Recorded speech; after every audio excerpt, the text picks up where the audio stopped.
Hi hello and welcome to Lizu's food paradise. അപ്പോൾ ഞാനിന്ന് വന്നിരിക്കുന്നത് പ്ലം കേക്കിൻ്റെ റെസിപ്പിയുമായിട്ടാണ്.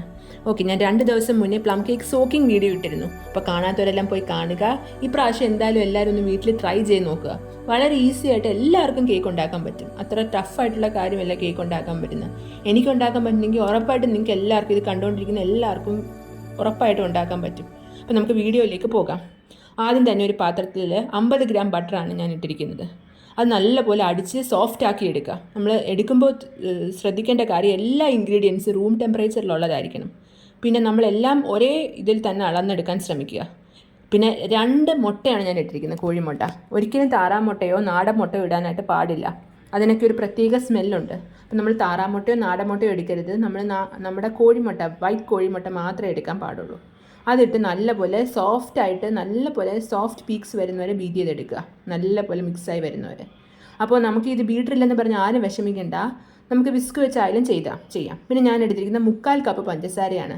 3/4 കപ്പ് ബ്രൗൺ ഷുഗറാണ് ഞാൻ എടുത്തിരിക്കുന്നത്. നിങ്ങൾക്ക് വേണമെങ്കിൽ വൈറ്റ് ഷുഗറും എടുക്കാം. വൈറ്റ് എടുക്കുവാണെങ്കിൽ ഇച്ചിരി കുറഞ്ഞ അളവിൽ എടുത്താൽ മതി. 1/2 കപ്പൊക്കെ എടുത്താൽ മതി.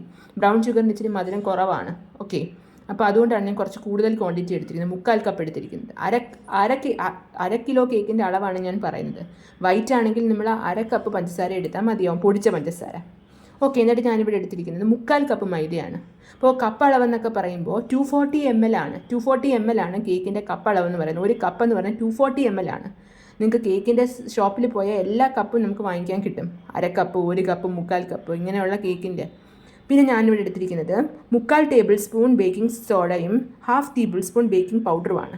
പിന്നെ നോക്കി, കാരമൽ കളറാണ് ഞാൻ ഉപയോഗിച്ചിരിക്കുന്നത്. 1 ടേബിൾ സ്പൂൺ കാരമൽ കളറാണ് ഞാൻ ഉപയോഗിച്ചിരിക്കുന്നത്. നിങ്ങൾക്ക് ഈ സമയത്ത് വേണമെങ്കിൽ നമുക്ക് പഞ്ചസാര കാരമലൈസ് ചെയ്ത് ഉപയോഗിക്കാം.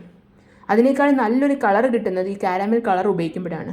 പിന്നെ ഞാനിവിടെ 1 കപ്പ് ഡ്രൈ ഫ്രൂട്ട് ഇട്ടിട്ടുണ്ട്. ഞാൻ കഴിഞ്ഞ വർഷം സോക്ക് ചെയ്ത് വെച്ചിരുന്നതിൻ്റെ ബാക്കിയാണിത്. റമ്മിൽ സോക്ക് ചെയ്ത് വെച്ചിരിക്കുന്നതിൻ്റെ ബാക്കിയാണ് ഞാൻ ഇവിടെ എടുത്തിരിക്കുന്നത്. 1 കപ്പ്. അപ്പോൾ കഴിഞ്ഞ വർഷത്തേക്ക് വെച്ച് ഉപയോഗിക്കുമ്പോൾ നല്ല ടേസ്റ്റ് ആയിരിക്കും. പിന്നെ ഞാൻ ഇവിടെ ജാതിക്കയും പട്ടയും കൂടെ പൊടിച്ചത് ഞാൻ ചേർക്കുന്നുണ്ട്. പിന്നെ ഞാൻ പറയാനായിട്ട് മറന്നുപോയത്, നമ്മൾ വാനില എസൻസ് ഉപയോഗിച്ചായിരുന്നു. പിന്നെ ഇവിടെ നമ്മൾ ഇപ്പോൾ ഉപയോഗിച്ചിരുന്ന ഓറഞ്ച് പീലാണ്. ഓറഞ്ച് പീലും ജിഞ്ചർ പീലും നമ്മൾ മസ്റ്റായിട്ടും പ്ലം കേക്കിന് ഇട്ട് കൊടുക്കണം. ഓറഞ്ച് പീലും ജിഞ്ചർ പീലും, ഇതാണ് ജിഞ്ചർ പീല്. ജിഞ്ചർ പീലൊക്കെ ഇച്ചിരി മതിയാവും, എന്തിടുമ്പോഴും നമ്മൾ അരിച്ചിടുക. ഓക്കെ, ഓറഞ്ച് പീലും ജിഞ്ചർ പീലും നമ്മൾ മസ്റ്റായിട്ടും പ്ലം കേക്കിന് ഉപയോഗിച്ചിരിക്കണം. പിന്നെ പട്ടയും ജാതിക്കയും കൂടെ പൊടിച്ചതും നമ്മൾ 1/2 സ്പൂണെങ്കിലും ഇട്ട് കൊടുക്കണം. പിന്നെ ഇത് നമ്മൾ നല്ലപോലെ ബേക്കിംഗ് പേപ്പറൊക്കെ ഇട്ട പാത്രത്തിൽ നല്ലപോലെ നമ്മൾ വെച്ച് കൊടുത്തിട്ട് നല്ലപോലെ എയർ ബബിൾസ് തട്ടിക്കളയണം. സ്ക്വയർ വെച്ച് കുത്തി എയർ ബബിൾസ് എല്ലാം കളഞ്ഞതിന് ശേഷം ഞാനിവിടെ നോൺ സ്റ്റിക്ക് പാത്രമാണ് ഞാൻ ഉപയോഗിച്ചിരിക്കുന്നത്. നിങ്ങൾക്കറിയാം, ബിരിയാണിയൊക്കെ വെക്കുന്ന നോൺ സ്റ്റിക്കിൻ്റെ പാത്രത്തിൽ ഞാൻ റിങ് ഇട്ടിട്ടുണ്ട്. അടിയിൽ ഒരു റിങ് ഇട്ടിട്ടാണ് വെച്ചിരിക്കുന്നത്.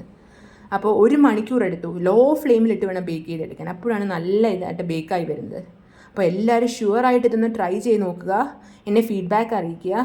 വളരെ സിമ്പിളായിട്ട് നമുക്ക് വീട്ടിലുണ്ടാക്കാവുന്ന കേക്കാണ്. Okay, thank you.